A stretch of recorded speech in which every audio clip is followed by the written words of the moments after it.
दिवाली के बाद आखिर कब मनाया जाएगा भाई दूज? क्या रहेगा तिलक करने का सबसे सटीक मुहूर्त? और इस बार यमराज की पूजा में किन बातों का आपको ध्यान रखना है? अगर आप भी इन सवालों के जवाब ढूंढ रहे हैं तो सावधान हो जाइए। साल 2026 में भाई की लंबी उम्र के लिए किया जाने वाला तिलक अगर राहु काल जैसे गलत समय पर हुआ तो वो शास्त्रों के अनुसार वर्जित माना जाएगा। तिथियों के फेर और उदय तिथि के गणित के बीच आपकी एक छोटी सी चूक इस पावन पर्व की शुभता को प्रभावित कर सकती है। तो चलिए सीधे रुख करते हैं उन सटीक तारीखों और मुहूर्त की ओर जो इस साल आपके उत्सव को विधि विधान से पूर्ण करेंगे। सबसे पहले तो आपको बता दें, साल 2026 में भाई दूज 11 नवंबर 2026 दिन बुधवार को पड़ रही है, यानी कार्तिक मास के शुक्ल पक्ष की द्वितीय तिथि 11 नवंबर को है। ये वो पावन दिन है जब बहनें अपने भाई के माथे पर तिलक लगाकर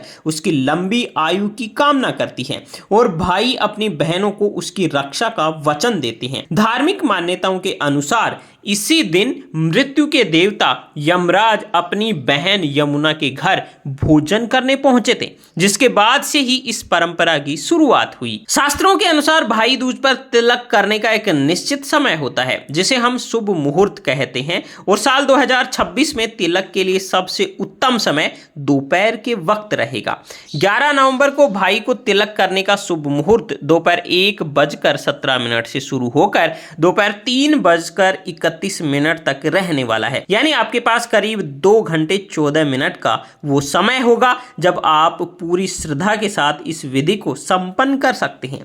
दोस्तों, यहां गौर करने वाली बात यह भी है कि द्वितीय तिथि 10 नवंबर की दोपहर से ही शुरू हो जाएगी, लेकिन उदय तिथि और दोपहर के मुहूर्त की प्रधानता के चलते 11 नवंबर को ही मुख्य रूप से भाई दूज का पर्व मनाया जाएगा। अब बात करते हैं उस सरल पूजा विधि की जो इस दिन को आध्यात्मिक रूप से खास बनाती है। पूजा की शुरुआत में बहनों को सबसे पहले सुबह स्नान करके नए कपड़े या साफ कपड़े पहनने चाहिए और अपने इष्ट देव का ध्यान करना चाहिए। इसके बाद पूजा की थाली तैयार की जाती है जिसमें अक्षत, कुमकुम, सिंदूर, सुपारी, नारियल और मिठाई रखी जाती है। बता दें कि भाई दूज के दिन भाई को कभी भी खाली जमीन पर बैठकर तिलक नहीं करना चाहिए, बल्कि उन्हें एक लकड़ी के ऊंचे पीढ़े या आसन पर पूर्व या उत्तर की ओर मुंह करके बिठाना चाहिए। इसके बाद बहनें अपने भाई के माथे पर तिलक लगाती हैं और उनके हाथों में कलावा बांधकर उनकी सुख समृद्धि की प्रार्थना करती है। वहीं इस त्योहार में नारियल का एक विशेष महत्व है जिसे बहनें अपने भाई को उपहार के रूप में देती है। माना जाता है कि ये भाई की सुरक्षा का प्रतीक होता है। तिलक करने के बाद बहनें अपने भाई की आरती उतारती हैं और उन्हें मिठाई खिलाती हैं। वहीं भाई अपनी बहनों को सामर्थ्य के अनुसार उपहार भेंट करते हैं। इस दिन यमुना नदी में स्नान करने का भी बड़ा महत्व माना गया है।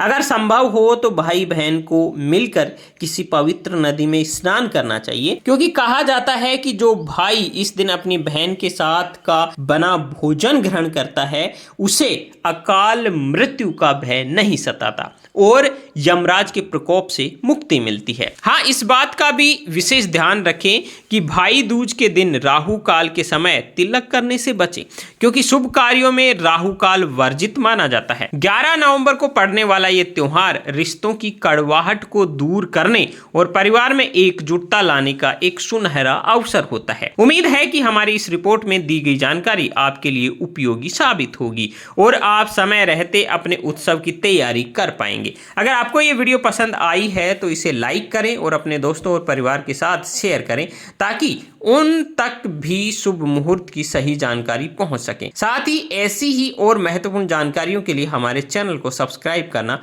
ना भूलें।